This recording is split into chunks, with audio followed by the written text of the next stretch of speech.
नमस्कार साथियों, साहित्य संदूक चैनल में आप सभी का पुनः हार्दिक अभिनंदन है। हम पढ़ रहे हैं मनु भंडारी जी का सुप्रसिद्ध उपन्यास महाभोज का नाट्य रूपांतरण महाभोज भाग 12। हमने देखा कि एसपी सक्सेना मुख्यमंत्री जी के आदेश पर पुनः सरोहा गांव में गवाही लेने के लिए जाते हैं विसु की हत्या के संबंध में।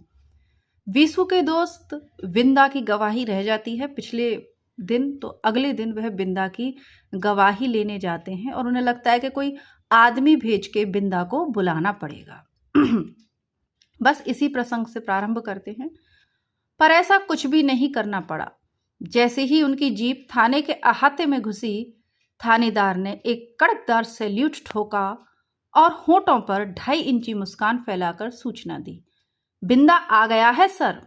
कल मैं खुद गया था उसके पास और वो डांट पिलाई कि सिर के बल चला आया आज। आप भी जरा सख्ती से पेश आइए। वैसे मेरी डांट से काफी सीधा हो गया है सर, फिर भी कुछ भरोसा नहीं इसका। फिर जरा हिचकते हुए कहा, मैं सोचता हूँ बयान के समय मेरा रहना ठीक ही होगा सर, थोड़ा काबू में रहेगा। सक्सेना ने जवाब कुछ नहीं दिया, केवल एक बार चुपती सी निगाह से थानेदार को देखा और फिर दूर बैठे झुंड की ओर नजरें घुमा ली। कल की तरह आज भी काफी लोग थे और सब जैसे इसी ओर देख रहे थे। सक्सेना ने वातावरण में कुछ भांपने की कोशिश की, पर ऐसा कुछ विशेष लगा नहीं। आश्वस्त हुए सक्सेना और भीतर आकर कुर्सी पर जम गए। आज जिन लोगों के बयान होने थे उनके नामों पर एक सरसरी सी नजर डाली और आंख के इशारे से आदेश दिया कि कार्रवाई शुरू की जाए। चौकीदार बिंदा के नाम की गुहार लगाता हुआ बाहर दौड़ गया तो सक्सेना ने कहा, आप सब लोग बाहर बैठेंगे, बिंदा का बयान मैं अकेले में लूंगा। दोनों कांस्टेबल तपाक से हुक्म की अदायगी की मुद्रा में खड़े हो गए, पर थानेदार ने हिम्मत करके फिर कहा, सर देख लीजिए वो बहुत टेढ़े आदमियों को सीधा करना जानता है सक्सेना, आप जाइए। आवाज में कोई खास सख्ती नहीं थी, फिर भी भीतर ही भीतर तिलमिला उठा थानेदार। उसे क्या समझ रखा है एसपी ने? थानेदार है गांव का आखिर, और उसे इस तरह दुत्कारा जा रहा है जैसे भीड़ में जुटाए लौंडे लपाटों को दुत्कारा जाता है। कमरा छोड़ते समय एक झूठी मुस्कान तक वह अपने होठों पर नहीं खिला सका, बस गुस्से के मारे उसकी मूंछ का बायां कोना फड़कता रहा। चौकीदार के साथ बिंदा आया, साथ में 22-24 साल की एक औरत भी। दुआ सलाम कुछ नहीं, पत्थर की तरह सख्त चेहरा लिए दरवाजे पर खड़ा है बिंदा। सक्सेना कुछ क्षण तक एक टक देखते रहे बिंदा को। सांवला चेहरा, तीखे नाक नक्श और घटी हुई देह, चेहरे पर न किसी तरह का भय न क्रोध, सिर्फ एक अनासक्ति। सक्सेना से नजरें मिलते ही धड़ाक से थूक दिया बिंदा ने, तो चौकीदार ने हड़काया, ए क्या करता है साहब के सामने? क्यों, थूकना मना है क्या? चौकीदार कुछ और कहता या करता उससे पहले ही सक्सेना ने कहा, भीतर आओ, और हाथ से डंडे से ही चौकीदार को बाहर जाने का इशारा किया। यह भी आएगी, छोड़ नहीं रही है मुझे, 1 मिनट के लिए अकेला। भुनभुनाते हुए बोला, खा जाएगा जैसे कोई मुझे, औरत है तुम्हारी। इस बार औरत ने स्वीकृति में सिर हिलाया और चेहरे पर एक याचना भरी कातरता उभर आई उसके। थोड़ा सा सरक कर वे बिंदा से एकदम सट सी गई। ठीक है, आने दो इसे भी। बिंदा ही नाम है तुम्हारा? विंदेश्वरी प्रसाद। आवाज में कड़क और एक एक अक्षर पर जोर। पता नहीं क्यों सक्सेना को बिंदा का यह लहजा अच्छा लगा, अपने लिए चुनौती सा। कल तुम्हारा बयान होना था, तुम नहीं आए क्यों? बिंदा कुछ कहता उससे पहले ही रुकमा बोली, शरीर ठीक नहीं था, इनका ताप चढ़ा था, कैसे आते? मत झूठ बोल, डर पड़ा है किसी का? डपट दिया बिंदा ने। फिर सीधे सक्सेना की ओर देखकर कहा, नहीं आया। क्या होगा बयान लेकर? क्या रखा है इस नाटकबाजी में? निकलेगा तो वही जो दा साहब कह गए। फिर आज क्यों आए? थोड़ा सा व्यंग घुल गया सक्सेना की आवाज में, तो एकदम भड़क उठा बिंदा। आज भी नहीं आता, अगर काका ने सौगंध न दिलवाई होती। कौन काका? हीरा काका, नहीं जानते? आप सब लोगों के तो समधी बने हुए हैं आजकल, जिसे देखो वही धोती की लांग उठाए चला जा रहा है उनके पास। सामने वाले को तिलमिला देने वाली नफरत भरी है बिंदा के स्वर में, पर सक्सेना पर जैसे कोई प्रतिक्रिया ही नहीं हुई। बड़े ही सहज भाव से पूछा, जानते हो कि सरकारी बुलावे पर न आना जुर्म है? जुर्म? एकाएक लपट सी कौन थी बिंदा की आंखों में। जुर्म की पहचान रह गई है आप लोगों को? बड़े बड़े जुर्म आप लोगों को जुर्म नहीं लगते? जिंदा आदमियों को जला दो, मार दो, यह सब जुर्म नहीं ना आपकी नजरों में? यह सब जुर्म नहीं है ना आपकी नजरों में? आंखों के डोरे सुर्ख हुआ और कनपटी की नसें फड़कने लगी बिंदा की। रुकमा ने उसके आवेश पर अंकुश लगाने के लिए कसकर उसकी बाह पकड़ ली। भय से उसका चेहरा जर्द पड़ने लगा, पर सक्सेना के चेहरे पर फिर भी कोई विकार नहीं आया। है, इसीलिए तो यहाँ बैठकर तहकीकात कर रहा हूँ। तहकीकात क्यों कहते हैं? कहिए, बेवकूफ बना रहे हैं सबको। और बिंदा का चेहरा और स्वर बुझ सा गया। याचना भरे स्वर में उसने कहा, क्यों झूठ मूठ गांव वालों के साथ मजाक कर रहे हैं? दा साहब से लेकर आप तक की शतरंज में आज बीसू की मौत का मोहरा फिट बैठ रहा है, इसीलिए इतनी जोर जोर से तहकीकात हो रही है। बड़े प्यार से बुला बुला कर बयान लिए जा रहे हैं, पर होना जाना कुछ नहीं है। फिर एकदम आवाज को सप्तम स्वर पर ले जाकर चिल्लाया, क्या हो गया है आप सब लोगों को? कोई ईमान धर्म नहीं रह गया किसी का भी? लानत है सब पर। बिंदा! सख्ती और कठोरता में लिपटी एक अफसरी आवाज गूंजी, याद रखो, यह थाना है, पागल खाना नहीं। दोनों में कोई भेद रहने दिया है आप लोगों ने? थाने में जो कुछ होता है उसका सिर पैर या कोई तुक समझ में आता है आप लोगों को? आवेश के मारे सारा बदन थरथरा गया बिंदा का। सक्सेना के चेहरे की नसें तन गई, ललाट पर गहरी सलबटें उभर आई। सख्त आवाज में कहा, यह बकवास बंद करो और होश में आकर जवाब दो। सक्सेना की इस फटकार से रुकमा धाड़ मारकर रो पड़ी। उसने कसकर बिंदा की बाह पकड़ ली। न बोलो, न बोलो।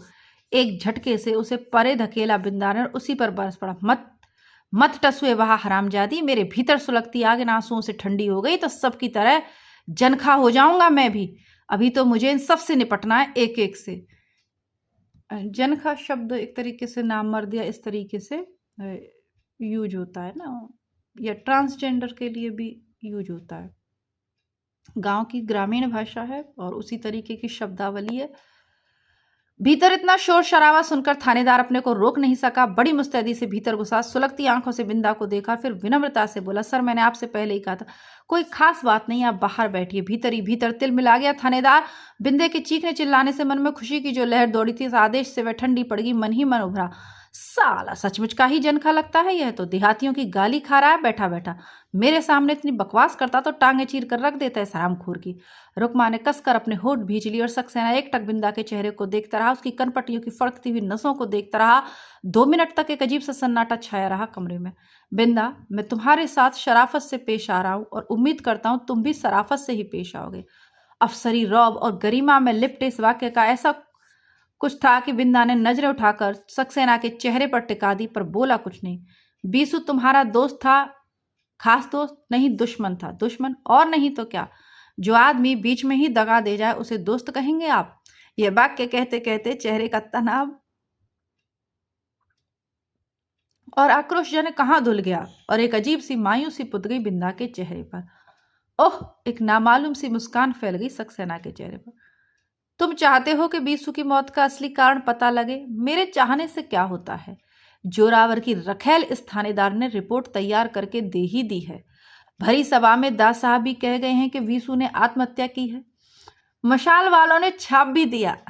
बस आप लोगों के लिए तो बात खत्म हो गई, पर मैं नहीं मान सकता, मरते दम तक नहीं मान सकता कि बीसू।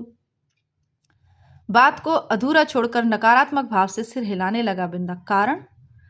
कारण? एक टक सक्सेना के चेहरे पर देखते हुए बिंदा ने कहा, जो जिंदगी को इतना प्यार करता हो, अपनी ही नहीं हर किसी की जिंदगी को, वह आत्महत्या करेगा? नहीं साहब, नहीं नहीं, उसे मारा गया है। पर किसने मारा, क्यों मारा? बिंदा की आंखों में फिर कुछ दहकने लगा और कनपट्टी की नसें फड़कने लगी। क्योंकि वह जिंदा था। जिंदा रहने का मतलब समझते हैं ना आप? लोग भूल गए हैं जिंदा रहने का मतलब, इसलिए पूछ रहा हूं। एक क्षण रुका बिंदा।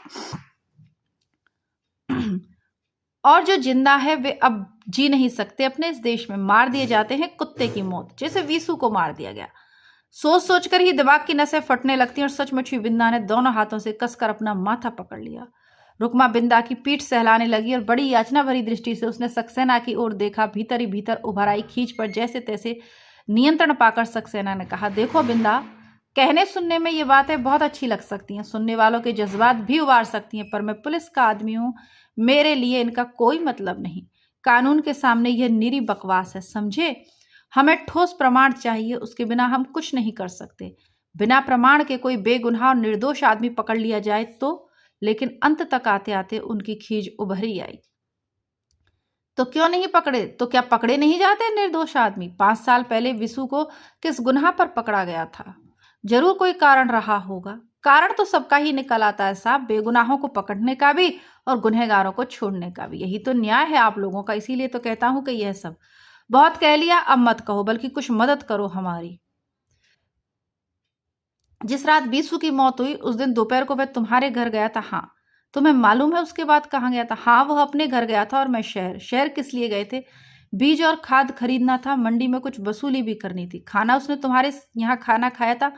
हाँ, दिन का खाना वह अक्सर मेरे साथ ही खाता था। बदले में वह घंटे 2 घंटे मेरे खेत पर काम भी कर दिया करता था। मेरे मना करने पर भी मानता नहीं था। मेरे बिना उसके गले से कौर कहाँ उतरता था साहब। अच्छा, यह बताओ कि तुम्हारी और उसकी दोस्ती तो बहुत पुरानी नहीं थी और इतनी आत्मीयता? महीनों से क्या होता है साहब, यह तो मन मिलने की बात है। हमको तो खरा आदमी मिल जाए तो एक दिन में उसके गुलाम हो जाए। देखने को भी मिलता कहाँ है आजकल खरा आदमी। फिर रुकमा की ओर देखकर बोला, यह जो औरत है ना साहब, बेहद बदजवान और बदमिजाज है। कोई आदमी बर्दाश्त नहीं कर सकता ऐसी औरत को, पर मैं करता हूँ। बर्दाश्त ही नहीं, आदर करता हूँ साहब। बाहर से भीतर तक कुंदन की तरह खरी। बीसू की असली चेली है। पर कैसे सहम गई है बीसू की मौत के बाद से। इन सब बातों में खास दिलचस्पी नहीं सक्सेना की। बात को दूसरी ओर मोड़ते हुए उन्होंने पूछा, उस दिन जब तुम्हारे यहाँ आया था कैसी बातें की? मुझसे झगड़ा किया था। तुमसे? किस बात पर? दिल्ली चलने के लिए। जब से उसने आगजनी की घटना के प्रमाण जुटाए वह पागलों की तरह पीछे पड़ा हुआ था दिल्ली चलने के लिए। मैं यही कहता था कि अब कुछ नहीं होने का। जब सरकार ही सारी बात को दाव ढांक रही है तो फिर मेरे तेरे भागदौड़ करने से क्या होगा? जैसे यहाँ की सरकार वैसी दिल्ली की सरकार। हमने तो सबको देख लिया साहब। एक वह शराबी सरकार थी, यह एक पिशावी सरकार। ससुरे सब एक से। बिंदा। कहा ना साहब, बस एक ही धुन थी उसको। जब तक असली मुजरिम को नहीं पकड़वा दूंगा मैं चैन से नहीं सो सकूंगा बिंदा। पर किसी ने ऐसा सुलाया उसे साहब कि अब तो वह चाह कर भी नहीं उठ सकता। वह तो सो गया साहब, पर अपनी सारी बेचैनी मुझे दे गया। अब जब तक असली मुजरिम को पकड़वाने की उसकी आखिरी इच्छा को पूरी नहीं कर लेता मैं चैन से नहीं सो पाऊंगा। क्या प्रमाण जुटाए थे उसने? पुलिस को दे दो। नहीं, वह कुछ नहीं करेगी। यहाँ की पुलिस कभी कुछ नहीं करेगी। करना होता तो पहले ही नहीं करती। कैसी बातें करते हो? बिना प्रमाण के कर ही क्या सकती? क्यों? कानून और पुलिस के हाथ तो बहुत लंबे होते हैं, केवल गरीबों को पकड़ने के लिए। कानून के लिए अमीर गरीब कुछ नहीं होता। डांट डपटते हुए सक्सेना, झूठ बात है यह सरकार, झूठ। एकदम चीख पड़ा बिंदा। सीने पर हाथ रखिए पूछिए अपने आप से कि कितनी सच्चाई है आपकी बात में। इस प्रश्न से भीतर ही भीतर क्षण भर को असहज हो गए सक्सेना, पर मन का भाव चेहरे पर नहीं आने दिया। निहायत अफसरी लहजे में इतना ही कहा, विसु के मामले में तुम कोई ऐसा प्रमाण या संकेत दे सकते हो जो हमें आगे बढ़ने में मदद करे? बिंदा एकटक सक्सेना के चेहरे को देखता रहा, मानो समझने की कोशिश कर रहा हो कि जो कुछ सक्सेना कह रहे हैं वह शब्द मात्र हैं या उसका कोई अर्थ भी। फिर धीरे से बोला, उस दिन शाम को 8 बजे पुत्तन की दुकान पर चाय पी थी बीसू ने। कोई 2 लोग उसके साथ थे। पुत्तन कहता है उसने उन आदमियों को गांव में कभी नहीं देखा। कौन थे आदमी, कहां से आए, क्यों आए? थानेदार ने बयान नहीं लिया है पुत्तन का। आप कहते हैं असलियत का पता। मत बोलो, मत बोलो। नहीं साहब, इन्हें कुछ नहीं मालूम। ये तो उस दिन यहां थे ही नहीं। रुकमा कहती है, चुप कर, बुक्का मत फाड़। नहीं, मैं चुप नहीं रहूंगी, मैं नहीं बोलने दूंगी। साहेब, हम पर रहम करो।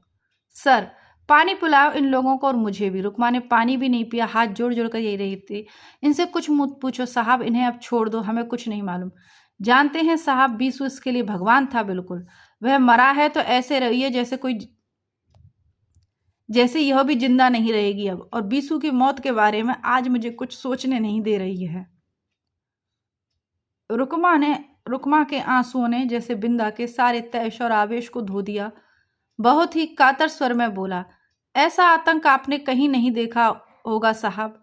लोगों के घर, जमीन और गाय बैल ही रहन नहीं रखे हुए हैं जोरावर और सरपंच के यहाँ। उनकी आवाज जवान तक बंधक रखी हुई है, कोई चू तक नहीं कर सकता। उसकी आवाज में फिर आक्रोश घुलने लगा। मन करता है फावड़ा लेकर 2 टुकड़े कर दूं जोरावर के, फिर चाहे फांसी पर ही लटक जाऊं। मत बोलो ऐसी बात।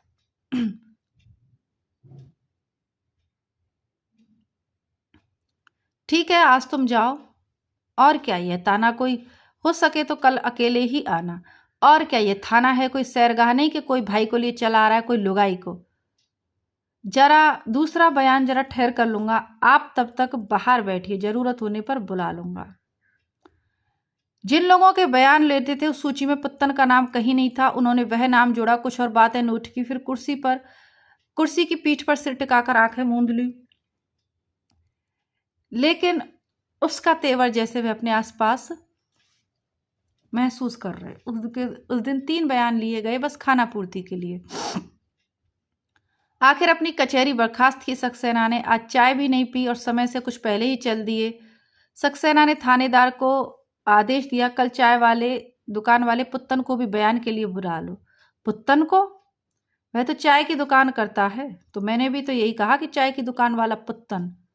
ठीक है सर। वह सक्सेना के पीछे पीछे जीप तक चला। व्हील पर नहीं बैठे सक्सेना, बगल वाली सीट पर बैठे, और जब जीप से स्टार्ट होकर अहाते से बाहर निकल गई तो अपनी सीट पर पीठ टिका दिया उन्होंने। 45 मिनट की वह ड्राइव अजीब सी बेचैनी में ही काटी उन्होंने, पर बेचैनी किस बात को लेकर है वे खुद नहीं समझ पाए। बिंदा की इन भावुकता भरी बातों से बेचैन होने वाली उम्र और मानसिकता को तो वे बरसों पीछे छोड़ आए। पुलिस वाले के लिए वैसे भी इस तरह की बातें मात्र लफ्फाजी के और कोई अहमियत नहीं रखती। बहुत बार बहुतों से सुने हैं इस तरह के अनर्गल प्रलाप उन्होंने। बातों में नहीं, पर उसके चेहरे में जरूर कुछ ऐसा है जो सक्सेना को बेचैन बनाए हुए है।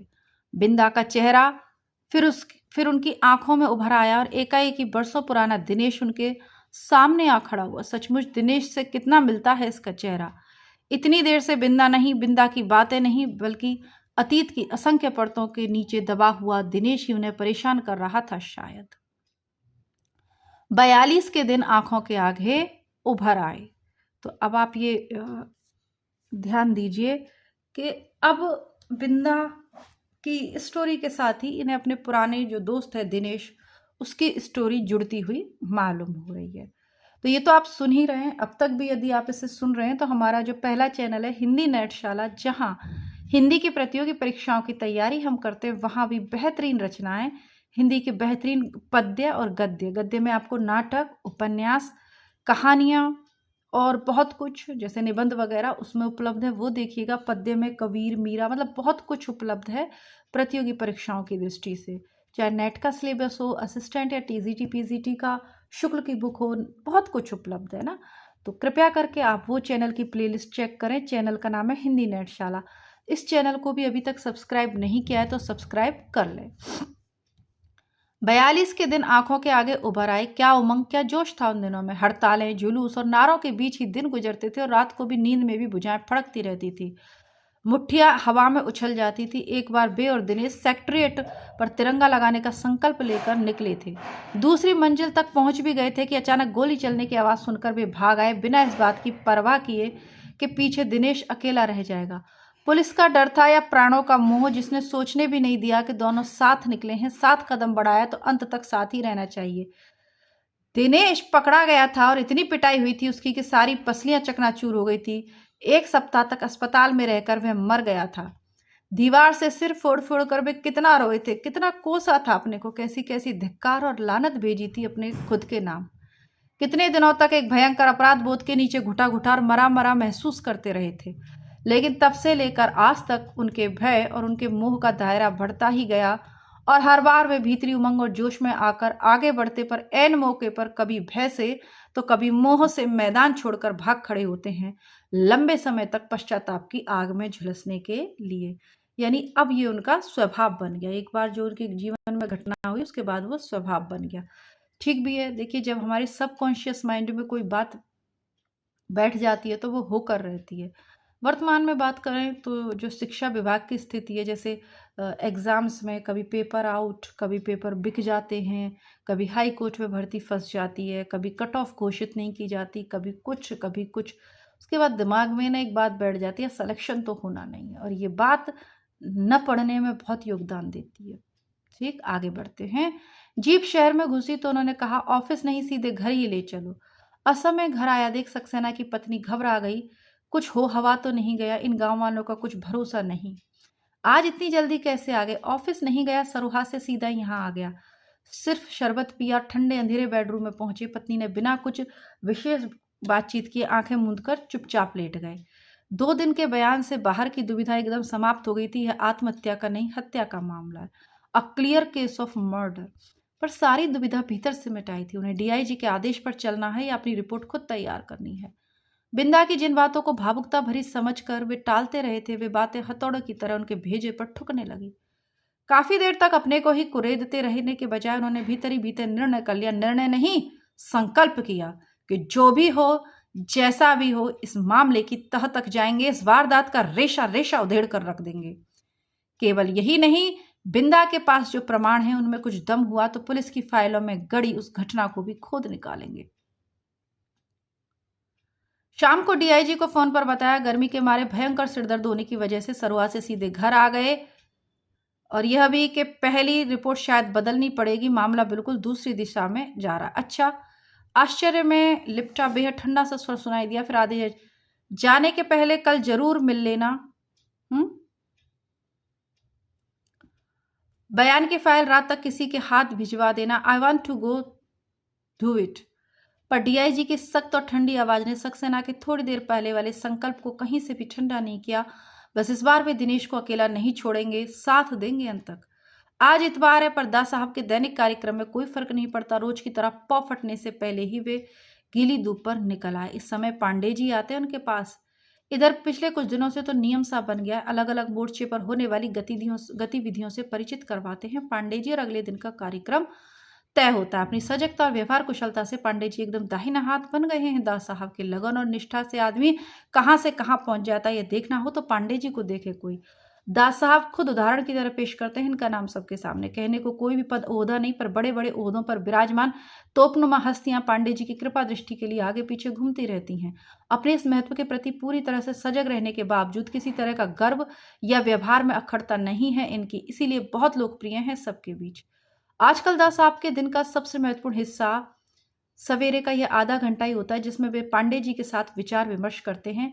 यह समय सोच समझकर ही तय किया है दास साहब ने। सवेरे मन मस्तिष्क एकदम तरोताजा रहते हैं, गंभीर जटिल बातें भी सहज होकर ही मन में उतरती हैं। पर इसके बावजूद दास साहब ने एक आदेश दे रखा है पांडे जी को कि कभी भी 3-4 मसलों पर एक साथ बातचीत करनी हो तो हमेशा पहले हल्के फुल्के मसले से ही बात शुरू करें। गंभीर बातें ऐसा जकड़ लेती हैं दिमाग को कि फिर मामूली बातों में भी काम नहीं करता कभी कभी। और आजकल तो 10-10 मोर्चे एक साथ संभालने पड़ रहे हैं। कभी सोचा भी नहीं था कि चुनाव की यह मामूली सी लड़ाई इतने मोर्चों पर लड़नी पड़ेगी उन्हें। वैसे शायद स्थिति इतनी विकट नहीं होती, पर वीसू की मौत को मोहरा बनाकर अनेक अवांछित तत्व उभर आए। आज तो जिसे देखो वही वीसू के नाम का हथियार बांधता चला आ रहा है। और फिर अपनी ही पार्टी के लोचन और राम हो या विरोधी पार्टी के सुकुल बाबू, उन्हें तो सभी से निपटना होता है। वैसे एकाएक परेशान नहीं होते दास साहब, फिर भी हर समय सजग और चौकन्ना तो रहना ही पड़ता है। और हर क्षण यह अतिरिक्त सजगता थका देती है आदमी को। पौ फटने के काफी देर बाद जब पांडे जी नहीं आए, दास साहब भीतर आ गए। जरूर वहीं फंस गए, कहीं फंस गया होगा, या यह भी हो सकता है कि रात को लौट ही नहीं पाया हो सरोहा से। प्रतीक्षा में समय बर्बाद करने से क्या लाभ। सुबह नहाने घुस गए, पर नहाकर निकले तो पांडे जी को प्रतीक्षा करते पाया। आश्वस्त हुए दास साहब इसने से पूछा, चाय के लिए बोल दिया है या कहूं? कुछ कहते उससे पहले ही नौकर ट्रे में एक गिलास दूध लेकर घुसा तो दास साहब ने कहा, वाह, पांडे का छोटे से छोटा काम भी बिल्कुल चुस्त दुरुस्त, ढील नहीं रहती कहीं भी। आजकल पांडे जी की प्रशंसा का कोई भी मौका नहीं छोड़ते दास साहब। तहमत की तरह लिपटी धोती को ठीक से पहनकर मसनद पर टिक कर बैठते हुए दास साहब ने पूछा, हाँ तो अब सुनाओ। तो अब क्या सुनाते हैं, क्या खबर है, क्या करते हैं, इसे देखेंगे कल की कहानी में। तब तक के लिए नमस्कार, धन्यवाद।